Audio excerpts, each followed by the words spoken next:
Alors, ce qui m'a amené à réfléchir à cette question, j'ai participé à un projet en 2010, un projet d'ouvrage collectif qui voulait faire une forme de bilan sur les indépendances. Ça devait s'appeler 50 ans d'indépendance, quel bilan, quelque chose comme ça. C'est paru chez Philippe Ray, donc il y a plusieurs auteurs d'horizons divers qui ont participé. Et donc, j'ai poursuivi cette réflexion parce qu'il y a des choses qui me posaient problème. Alors, d'un point de vue purement événementiel, on arrive effectivement aux 50 ans d'indépendance et puis c'est quelque chose que j'ai observé avec une certaine attention. Premier étonnement de ma part, ceux qui décident de fêter le cinquantenaire ne sont même pas les États concernés. Puisque si, pour tous ceux qui ont suivi un petit peu, c'est la séquence des faits, la décision a été prise en France. L'été 2009, autant que je sache, il y a eu un communiqué officiel de l'Élysée. Et à partir de ce communiqué, il y a une personne qui a été nommée, M. Toubon, pour rencontrer les chefs d'État africains et pour les convaincre de participer. Alors il y a eu des tractations, certains ont dit on vient pas, d'autres bon. Mais déjà, et je me souviens que, pour vous dire à quel point on est quelquefois loin de l'existence de tous les peuples du monde, ça semblait aller de soi. Je me suis dit, bon, puisque ça va de soi, on doit retrouver des exemples d'indépendance organisée pour un pays, par d'autres pays, on doit essayer d'en trouver ailleurs, puisqu'il y a d'autres pays qui ont été colonisés. Et puis, je me dis, mais alors, est-ce que l'Angleterre propose, par exemple, aux États-Unis de fêter l'indépendance des États-Unis? Bon, j'ai jamais entendu parler de ça. Est-ce que la Chine propose au Japon, puisque la Chine a colonisé aussi le Japon, est-ce que la Chine propose au Japon de fêter son indépendance? Ah non, j'ai jamais entendu parler de ça. Est-ce que l'Angleterre propose à l'Inde de fêter son indépendance? Non. Tiens, c'est bizarre quand même. Alors il n'y a que pour nous que ça se passe, mais plus encore, il n'y a que pour nous que c'est normal. Ce qui, moi, personnellement, m'ébranle, quoi. Il y a un souci, il y a un vrai problème. Aucun pays ne va demander à l'autre organiser la façon dont cet autre fête sa libération. Je sais pas. Bon, apparemment pour nous c'est normal. Bon, on a tous fait des you-you, on a dansé et tout. Bon, c'est bien. Mais en tout cas, ça fait partie des choses qui m'ont posé problème. Je me suis dit bon, dépassons cet écueil-là de la forme. Disons, supposons que les pays africains se soient dit effectivement, après tout on est indépendant, et puis on va organiser quelque chose. Alors si vous tombez sur le décret de l'Élysée, tout était précisé. On disait ce qu'on devait faire. On devait organiser des débats, des conférences, etc. C'est-à-dire que tout était précisé. Ils disaient même à un moment donné qu'ils allaient financer une publication autour des actes d'un colloque, etc., qu'on prendrait un grand universitaire, etc., pour faire ça. Donc on dit, je lis le document, il dit, très bien, on va regarder. Et puis, en fait, tout se passe comme ça. Dans tous les pays, on organise un colloque, etc. Bon, bien sûr, il ne faut pas être... disons qu'on n'a pas non plus une obligation de naïveté extrême. Quand on organise des grands-messes à une année de l'élection présidentielle, une grand-messe entre l'Afrique et certaines poches, en tout cas de la classe politique française, en général, on sait que ce n'est pas pour les beaux yeux des Africains, c'est sûr, ce n'est pas non plus pour les beaux yeux du peuple français, non plus. Et donc, pour information, tous ceux qui sont allés en Afrique, tous ceux qui sont allés faire des conférences, ils ont été très bien rétribués. Mais il y a des rétributions officielles, il y a des rétributions officieuses. Donc après, plus tard, on verra s'il n'y avait pas d'autres enjeux derrière. Mais moi, je reste déjà sur cet enjeu-là. Alors, si les Africains décident de commémorer leur indépendance, ils ont eu, pendant ces indépendances, en tout cas, là, il y a une majorité de Camerounais, mais ce n'est pas une question qui ne concerne que les Camerounais. Pour ce qui est des Camerounais, en tout cas, on sait que cette question a été une question tragique. C'est-à-dire que les morts, on les a comptés, non pas par dizaines, non pas par centaines, on les a comptés par milliers. Visiblement, un certain nombre de Camerounais découvrent cette question avec l'ouvrage Cameroun de la découverte. Voilà. Qui est un ouvrage où il y a des photos, etc., qui est pas mal fait. Mais qui est un ouvrage qui a une thèse. qu'il y a une vraie thèse. Donc on met des photos, c'est très émotionnel, donc on pleure quand on voit les photos, on voit les têtes coupées. Certains parmi nous, on en a entendu parler dans leur famille, d'autres, on les ont peut-être vus. Et donc quand on voit ces images-là, on est frappé, et on se dit, voilà un ouvrage qui nous dit la vérité. Mais quelle est la thèse de l'ouvrage ? Fondamentalement. Relisez l'ouvrage et vous verrez que la thèse ne va pas forcément dans le sens de ce qu'on imagine. Puisque la thèse de l'ouvrage, c'est de dire qu'il y a eu des massacres, mais qu'il n'y a pas eu de génocide. C'est ça la thèse de cet ouvrage-là. Donc derrière une apparence de dire la vérité, il y a ça. Mais enfin, tout le monde est d'accord pour dire qu'il y a des massacres, qu'il y a eu des massacres de masse, qu'il y a eu même peut-être utilisation d'armes de destruction massive, puisque le napalm est une arme de destruction massive. Et donc des Africains commémorent un phénomène, un événement ou une partie aussi douloureuse de leur histoire, sans qu'il y ait une dimension funéraire. Sans qu'on parle d'enterrer les morts. Il y a des gens, on ne sait pas où ils sont morts, on ne sait pas s'ils sont morts, comment ils sont morts, etc. Donc il n'y a aucune dimension symbolique.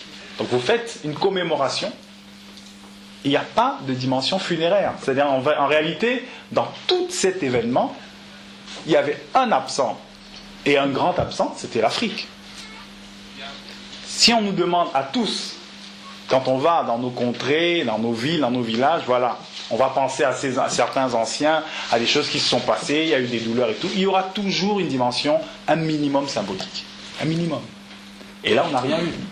C'est-à-dire qu'on aurait pu avoir des rues, par exemple, dire voilà, maintenant, à propos de ça, on patrimonialise. Quelqu'un parlait de la mémoire tout à l'heure, la mémoire doit être active. Donc on aurait pu dire, bon, ok, on va donner quand même une rue pour cet événement à tel. On aurait pu dire, voilà, il s'est passé ceci, en 71, on dit, voilà, là il y a une rue Wandier, là il y a ceci, etc. Ça aurait pu se faire comme ça. On aurait pu imaginer quand même des choses qui, du point de vue de la mémoire, restent. Et à partir du moment où on est passé à côté de tout ça, on voit bien que ces événements-là n'avaient rien d'africain, n'avaient rien de camerounais. Donc la question est donc de savoir, puisque nous ne sommes plus, et que nous ne sommes pas dans une colonie de fait, puisque Césaire écrivait Discours sur le colonialisme en 50, donc il y avait, les États étaient sous statut officiel colonial, c'est-à-dire que la privation de liberté, dans leur cas, était quelque chose de normal, d'inscrit dans la législation internationale. Même si, soit dit en passant, en 50, il y a déjà une déclaration, en principe, une déclaration dite universelle des droits de l'homme, que je conseille de relire à chaque fois.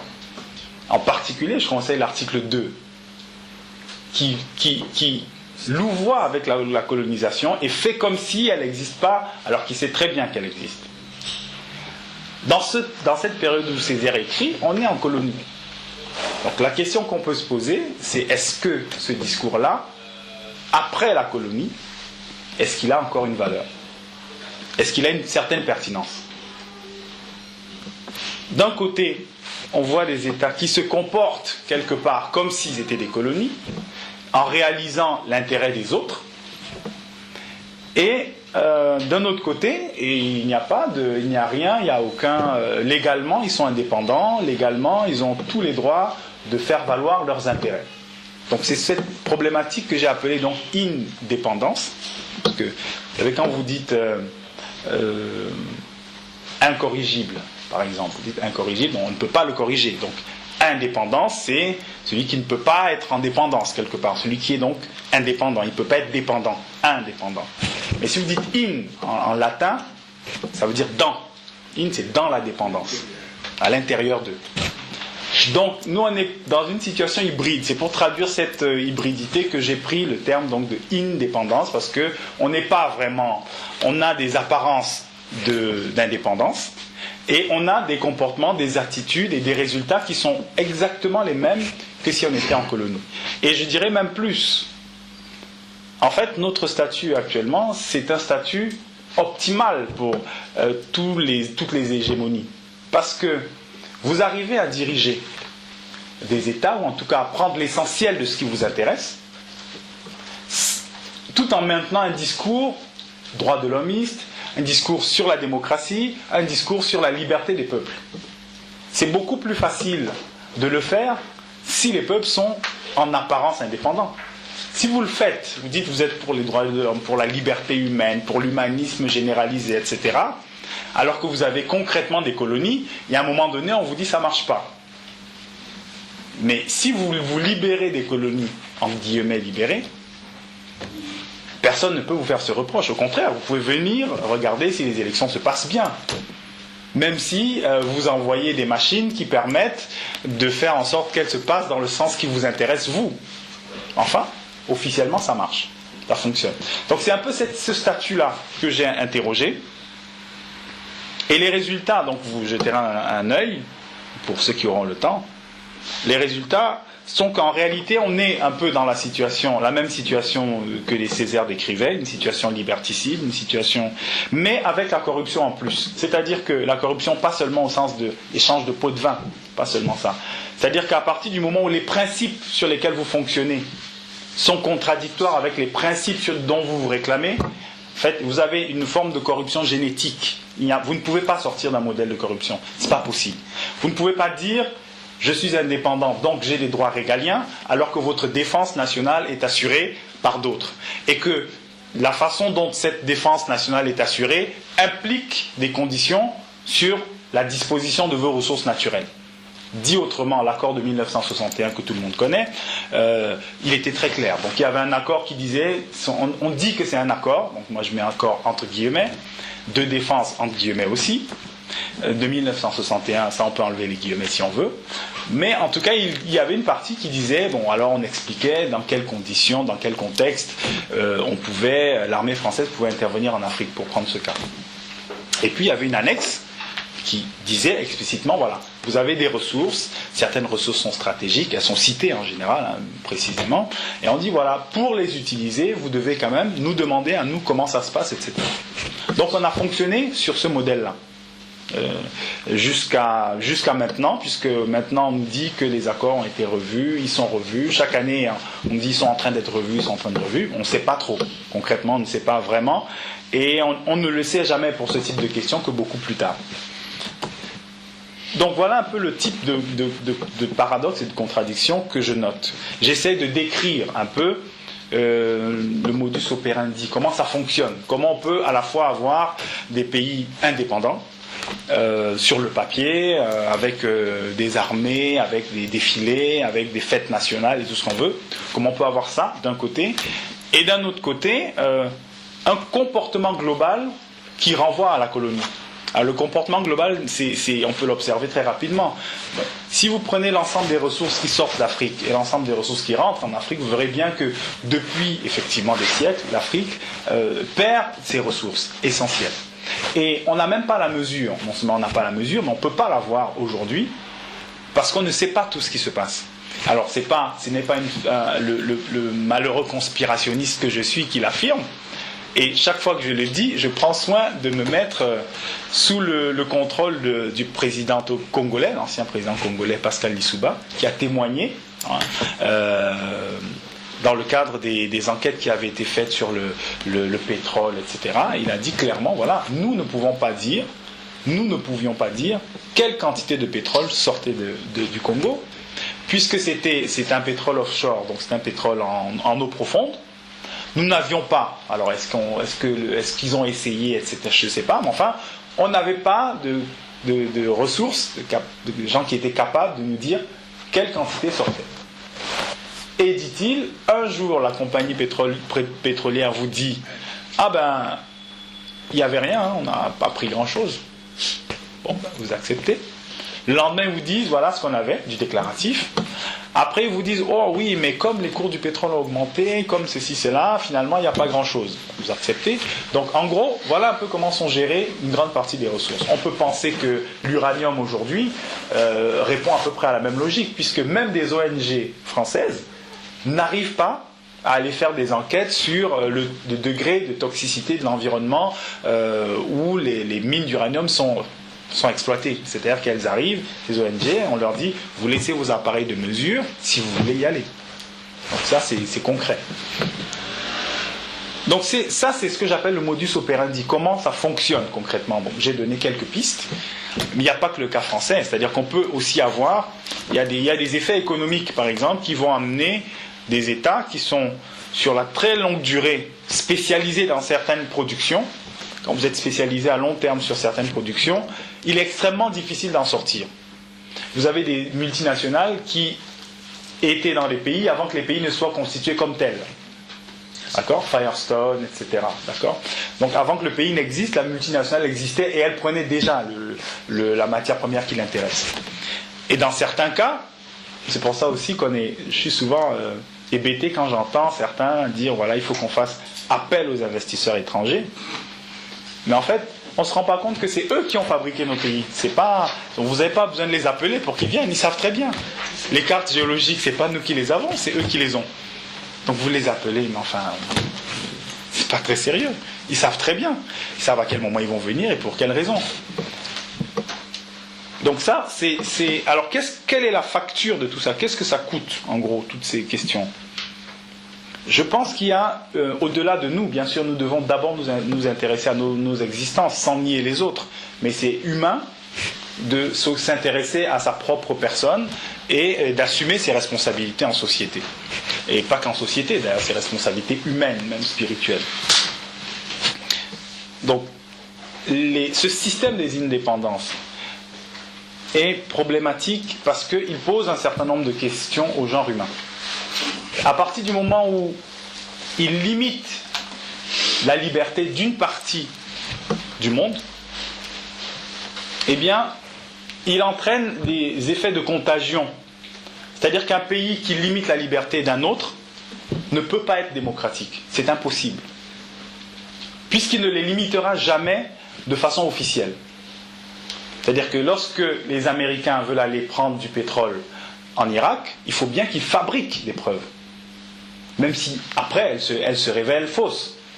Mais tout le processus, toute la mécanique institutionnelle de fabrication des preuves est une mécanique qui va à l'encontre des institutions et qui va à l'encontre de la démocratie elle-même.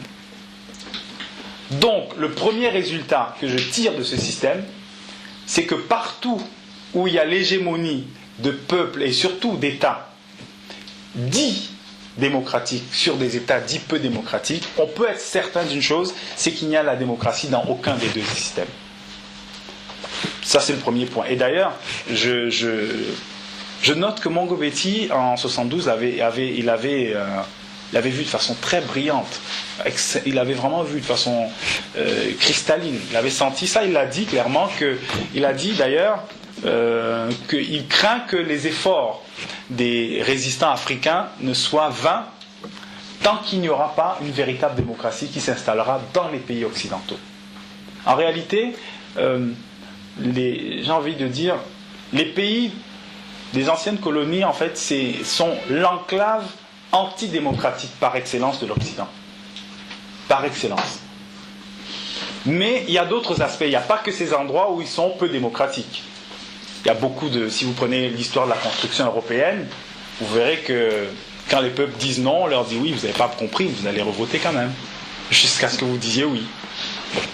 C'est le référendum, apparemment ça marche. Bon, donc c'est démocratique. Et les Africains ne critiquent pas ce genre de choses. Ils critiquent quand ça se passe chez nous, mais quand ça se passe là, on ne critique pas. Ça va, c'est bien comme ça. La facture, c'est donc que les États qui sont sous domination, en réalité, permettent à la violence et aux logiques liberticides non seulement de continuer en Afrique et dans les pays dominés, mais également de se répandre dans le monde. Donc c'est quand même un combat dans lequel nous sommes partie prenante naturellement, mais qui ne nous engage pas que nous, qui engage le monde entier. Une des conséquences inattendues de toute l'histoire coloniale, elle apparaît aujourd'hui avec les questions d'environnement. Une grande partie de la ruée vers l'Afrique et vers les Amériques d'ailleurs, parce qu'on a décidé que c'était les Amériques, et ils avaient un nom, bon, mais on a dit non, c'est les Amériques, on accepte. Une des raisons, c'était de prendre de l'or, de prendre les ressources qu'il y avait dans ces pays-là. Et donc, en mettant une véritable puissance de feu pour prendre un maximum de ressources du monde entier, qu'est-ce qui s'est passé au niveau purement industriel ? C'est-à-dire que les industries occidentales se sont habituées à disposer de beaucoup de matières premières. Donc elles ont consommé de façon, on va dire, non frugale. C'est-à-dire qu'elles n'ont pas d'emblée compris qu'il fallait utiliser ces matières avec économie. Si bien qu'aujourd'hui, on a le problème environnemental. Pourquoi ? Parce que ces industries sont habituées à fonctionner avec trop d'énergie. Il faut donc faire un saut qualitatif du point de vue technologique pour pouvoir réduire l'intensité de la consommation des ressources non renouvelables. Tout simplement parce que ces ressources ont été rendues trop disponibles par la colonisation. C'est une forme d'infection en fait. Vous prenez, ça a l'air bien, mais à un moment donné, vous en avez trop pris. Et donc vous-même, vous en avez, c'est une forme d'indigestion. Voilà. Mais pour en sortir, ça va être extrêmement difficile.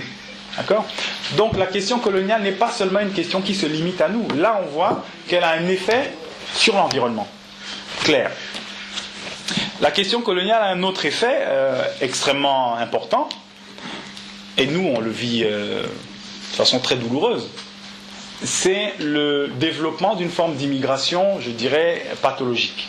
Il est évident qu'à partir du moment où les ressources africaines, j'appelle ça un droit de poursuite. Vous voyez, c'est un peu, les Africains fonctionnent comme si ils poursuivaient leurs richesses qui étaient exploitées, qui quittaient le continent. C'est un peu comme si ça se passait. C'est une image, bien évidemment, hein. Mais c'est comme s'ils ils estimaient avoir un droit de poursuite. Puisque nous sommes spoliés et que nos richesses se retrouvent là-bas, on va aller là-bas. Et très peu de choses aujourd'hui pourraient empêcher et limiter ce flux-là, qui est vraiment explosif. Il est explosif et je ne vais pas rentrer dans le sensationnel, il se déroule dans des conditions humainement insoutenables. Mais aujourd'hui, personne ne sait comment arrêter ce problème. Ni les Occidentaux, parce que les gens qui viennent en Occident apportent quelque chose aussi. Ils apportent quelque chose. Bien sûr, ils apportent la culture. Hein. Tous nos amis qui sont là, à l'une ou l'autre reprise, ils ont joué pour le compte de la France, etc. Ils ont représenté sur des grandes scènes, c'est vrai. Mais surtout, ils apportent j'ai envie de dire, des individus marchandisés qui sont bons à exploiter, puisqu'ils vont coûter moins cher. Quand ils arrivent, c'est valable dans toutes les industries. C'est-à-dire que les immigrés, partout dans le monde, en général, ils vont coûter moins cher. Ceux qui viennent, en tout cas, d'Afrique et des zones où il y a des conflits, ils coûtent moins cher. Donc on a quand même besoin vous regardez dans le bâtiment, regardez dans ce type d'activité, c'est principalement, on prend beaucoup dans l'immigration. Donc ils ont besoin de cette immigration, pour des raisons économiques. En même temps, ils estiment que socialement c'est difficile parce que quand ils viennent travailler ça va, mais après ils vont avoir des enfants, un enfant, 2 enfants, après il y a les allocations, après s'ils vont. Donc ça devient, ils savent plus très bien comment gérer le problème, mais ce qui est vrai, c'est que la question coloniale a une incidence sur l'environnement, elle a une incidence sur les migrations, sur la nature des migrations et sur les effets des migrations. La question coloniale a un effet également sur les inégalités. C'est-à-dire que les sociétés dites indépendantes, elles ont été historiquement fabriquées pour répondre aux besoins des métropoles. C'est pour ça que quand vous regardez les cartes, vous voyez la carte du Mali par exemple, à des endroits vous avez vraiment l'impression que ça a été tracé à la main en fait. Vous avez l'impression qu'on a mis une équerre, c'est tout droit. Donc on a regardé les paramètres géostratégiques, on s'arrange avec tel. Là-bas c'est les Anglais, il faut qu'on s'arrange. Bon, on va. Donc en gros c'est des choses qui n'ont pas respecté des critères autres que l'optimisation coloniale. Donc à l'arrivée, ce sont des États qui sont extrêmement inégaux. Il y a beaucoup trop d'inégalités, beaucoup trop de disparités, et ces disparités sont conflictogènes. Elles créent des conditions permanentes pour qu'il y ait des conflits. Et ces conflits redeviennent donc des problèmes dont on parle à l'ONU, etc. Même si quand tout ça se passait, l'ONU était présente, n'est-ce pas ? Puisque pour faire passer Lumumba de vie à trépas, l'ONU était un des organisateurs. Il était présent au Congo. Donc je pense que la facture est très lourde. Il y a une autre facture qui est très préoccupante, qui est ancienne malheureusement, mais qui revient. C'est le racisme. C'est-à-dire que comment voulez-vous expliquer à des gens qui, quand ils vont en Afrique, observent certains comportements, quand ils viennent en Europe, ils voient des reportages à la télé, etc., ils se disent, mais c'est bizarre, tout le monde, les pays émergents, avant ils étaient comme ça, alors ça monte aujourd'hui, donc ça veut dire que finalement, ce sont ces gens qui ont un problème, c'est pas, ils doivent être quelque part inférieurs. Donc la réalité telle qu'elle est elle est fabriquée et telle qu'elle se déploie sous nos yeux, donne des justifications à ceux qui envisagent le monde en termes de hiérarchie raciale. Claude Guéant. Oui, bon, entre autres. Voilà. Mais lui, il le faisait à cette époque-là, au 19e siècle. Le problème, c'est qu'au 21e siècle, vu que nous y sommes encore, eh ben, certains disent, bon, finalement, peut-être que Arthur de Gobineau, tous ceux qui pensaient que avoir le nez trop épaté, ça posait des problèmes pour la réflexion intellectuelle, peut-être qu'ils avaient raison. Mais il y en a qui, de bonne foi, aujourd'hui, se posent des questions. Aux États-Unis, il y a plein d'études dans ce sens-là. Ils font des courbes pour essayer de comprendre. Est-ce qu'un jour, des Noirs pourront arriver... Alors, ils ont pourtant des Noirs milliardaires et tout ça, mais globalement, ils maintiennent quand même l'idée que Noir est associé à la fois à violence et au fait de ne pas percuter trop vite. Mais ça, c'est aussi une des conséquences. Et ce n'est pas une conséquence mineure. Parce que ça veut dire que tous, autant que nous sommes, quand nous rentrons en débat, en discussion, en transaction avec nos prochains, eh bien, il y a quelque chose qui freine cette transaction. C'est une transaction, c'est un échange qui n'est jamais un échange d'égal à égal. Parce que potentiellement, nous sommes réduits à cette condition, qui est une condition d'inférieur, puisque dans nos pays et dans tout ce qu'on peut nous voir faire, visiblement, eh bien, ça se passe plutôt mal. Et on revient à des formes de mendicité. Bien sûr, c'est une réalité qui est exagérée, qui est souvent organisée, mais en tout cas, ça donne cette impression-là. Je réfute donc par exemple, alors parmi les responsabilités que nous avons, parce qu'il faudrait que je n'aime pas le thème, surtout en France, le thème abordé des responsabilités. Parce qu'il y a eu une promotion de la thématique des responsabilités africaines pour systématiquement réfuter les responsabilités du système structurel. Donc on dit, mais dans ce recul que j'ai, je commence par dire une chose claire, c'est que chaque être humain et chaque peuple est responsable de son destin. Donc s'il ne parvient pas à résoudre les problèmes qui se posent à lui, c'est quand même d'abord sa faute à lui, même si il n'est pas capable ponctuellement, ça lui revient.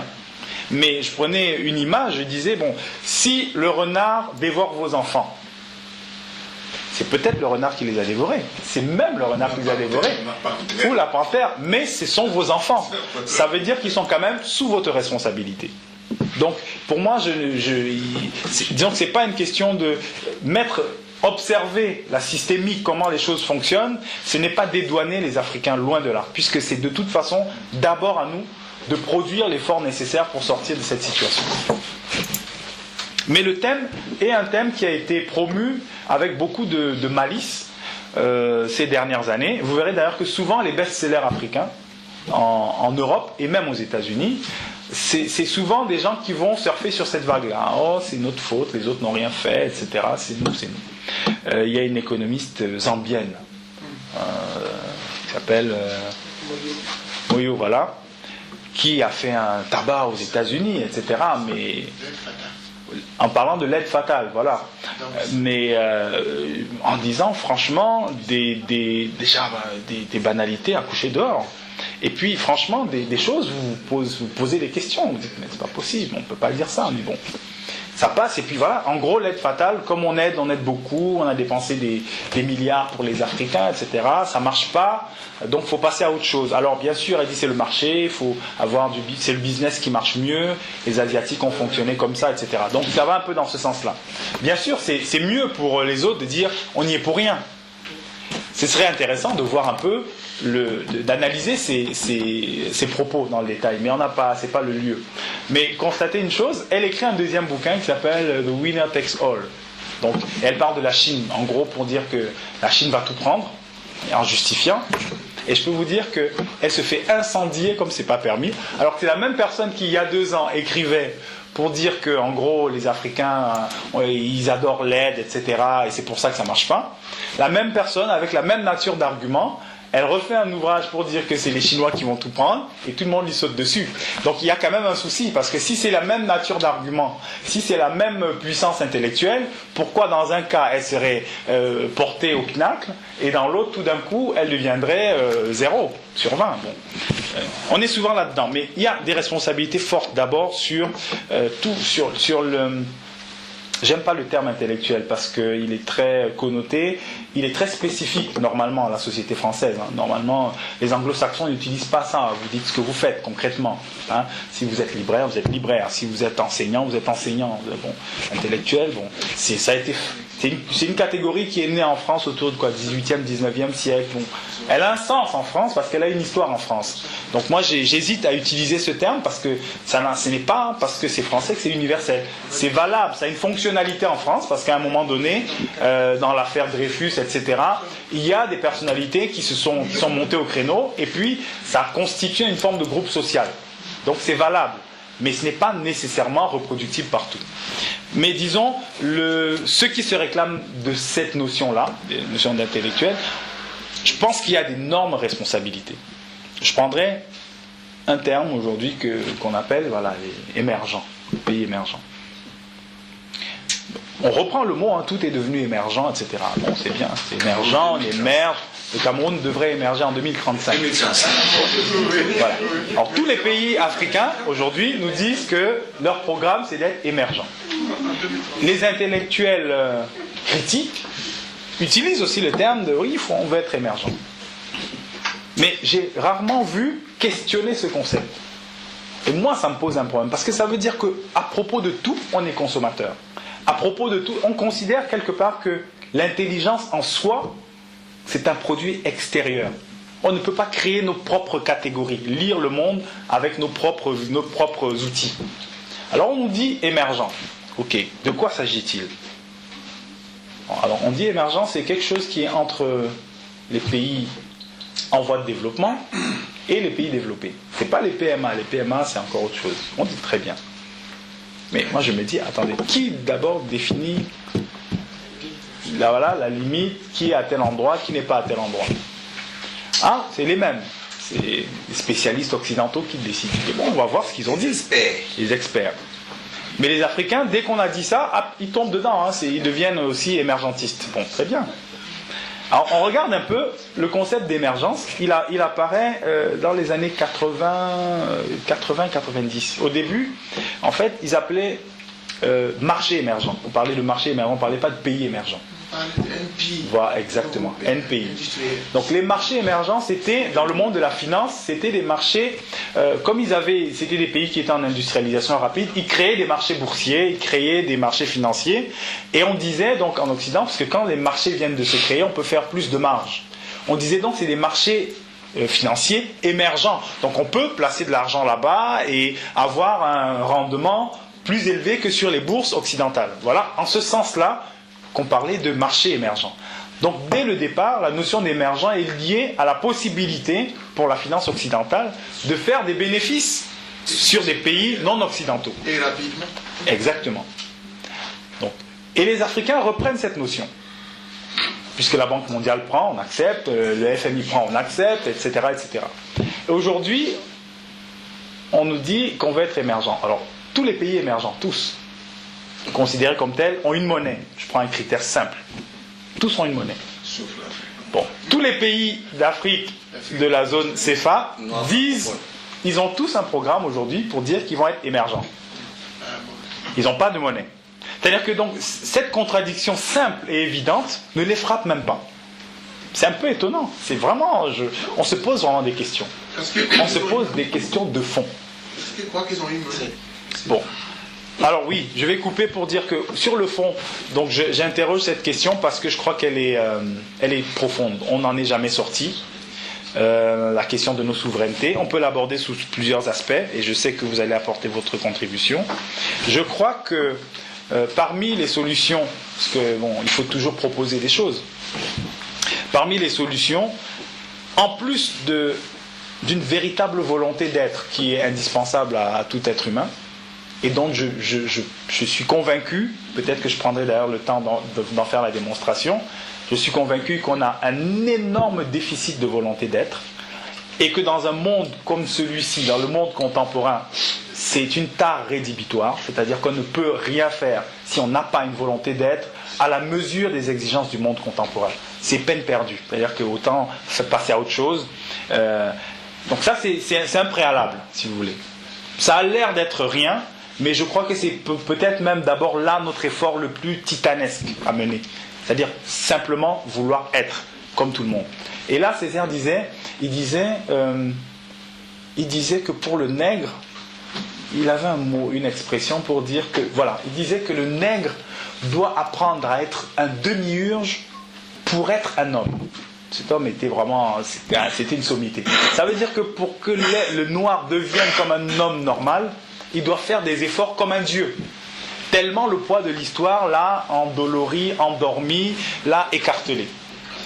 Mais sinon, nous avons la chance d'avoir des systèmes de représentation qui sont traditionnels, qui sont réadaptés aujourd'hui.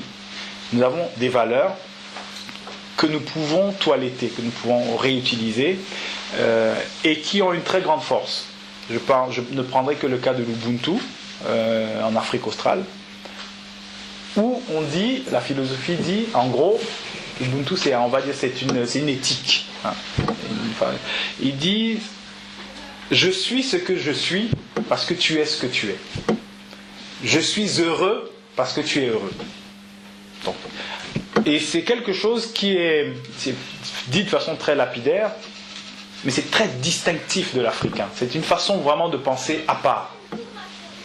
Parce que quand vous le regardez, ce qu'on appelle la façon de penser individualiste, hein, dite occidentale, Descartes dit cogito ergo sum. Je pense, donc je suis. Ça veut dire que l'être humain occidental ne peut pas prendre connaissance de l'autre. C'est-à-dire qu'il n'a pas, dans sa philosophie de pensée, il ne peut prendre connaissance que de lui. Alors que l'Ubuntu, c'est pas ça. Je prends connaissance de moi et de l'autre. Puisque mon bonheur, je ne suis heureux que parce que l'autre est heureux. Quand vous lisez la charte du Mandé de Sundiata Keita, qui date du XIIIe siècle. 1922. Voilà. Alors, 1222. certains disent 1222, d'autres disent 1236. 23. Donc voilà. Bon. Mais en tout cas, c'est au XIIIe siècle. Donc, vous lisez à un moment donné, ils disent l'éducation de nos enfants appartient à la société. L'éducation appartient à la société.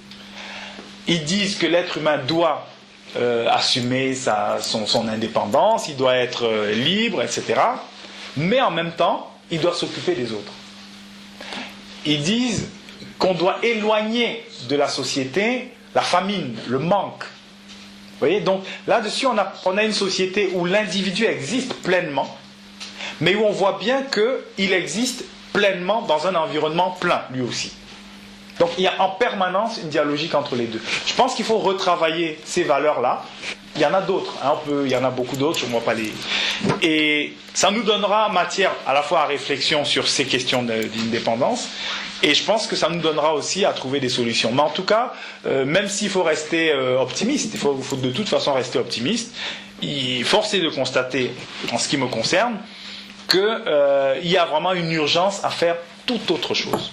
Merci.